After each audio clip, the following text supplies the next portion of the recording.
Первоначально парламент был образован в Англии в 1265 году. В Америке это Конгресс. У нас в России это Федеральное собрание, а в Республике Ингушетия это Народное собрание. Что такое парламент? История парламентаризма и как работает региональный орган законодательной власти. Сотрудники аппарата Народного собрания республики подробно рассказывают учащимся, какую роль играют депутаты в жизни людей. Депутаты Народного собрания избираются народом, и они так и называются – представители народа. И второе, и главная обязанность – это законодательно. То есть они принимают законы, соответствующее право, по которому живет в данном случае наша республика. Принятие законов, избрание главы республики, согласие на назначение председателя правительства региона, утверждение бюджета – это лишь часть полномочий, которые возложены на парламент субъекта. Более того, представители Народного собрания уходят глубоко в историю Ингушетии и рассказывают об органе законодательной и судебной власти, который существовал в древности. Речь идет о Мехкел. Помимо того, что он непосредственно руководил всей нацией, в период военного вторжения или военной угрозы этот самый Мехкел избирал военного начальника Бонбяча.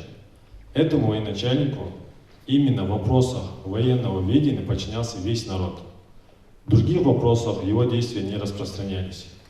В мирное время, когда военная угроза спадала, он становился рядовым ингушом, без всяких привилегий. Единственное, что у него оставалось, это любовь и уважение своего народа.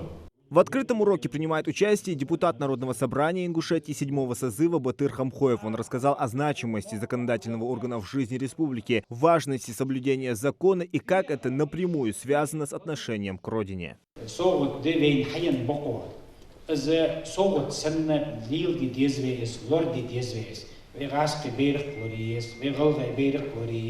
Встреча проходит в формате вопрос-ответ. Более того, урок организован таким образом, чтобы каждый учащийся мог примерить роль депутата на себя. Так, ребятам предложили провести импровизированное внеочередное заседание. Первый вопрос на повестке – распределение бюджета республики. Для развития какой сферы направить оставшиеся 5 миллионов рублей? Мы все коллеги, мы все серьезные люди, поэтому внимательно слушаем каждое слово выступающего.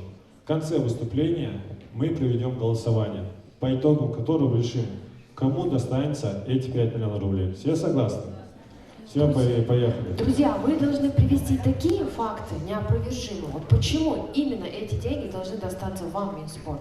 Почему именно вам, Минздрав?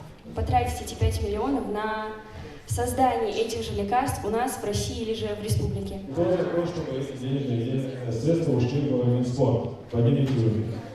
Мероприятие для ребят оказалось познавательным. Организаторы без лишних слов и сложных формулировок объясняют все аспекты законодательной власти. Учащиеся довольны. Во-первых, думаю, не только я, но и все учащиеся данной школы узнали, что вообще такое парламент, из чего он состоит, как он изначально был создан, что существовало до этого парламента. Ну и, конечно же, думаю, цель мероприятия была успешно выполнена. Очень красивое мероприятие, много рассказали, мне очень понравилось, интересно было. Я узнала больше о своей стране, о своей республике, услышала, как произошла моя страна. Мне очень понравились слова, о чем рассказывали. Открытый урок проходит в рамках празднования 30-летия образования парламента Ингушетии, который будет отмечаться в 2024 году. Это отмечается в феврале следующего года. Посвященный этому событию, приуроченный этому событию, сотрудники аппарата Народного собрания совместно с депутатами Народного собрания проводят цикл лекций, обучающих для учащихся школьного образования нашей республики. 2024 богат на юбилейные события. Помимо того, что регион отметит столетие образования ингушской государственности, так еще и 30-летие Конституции Республики Ингушетия. Зелимхан Калоев, Али Зязиков, Новости 24.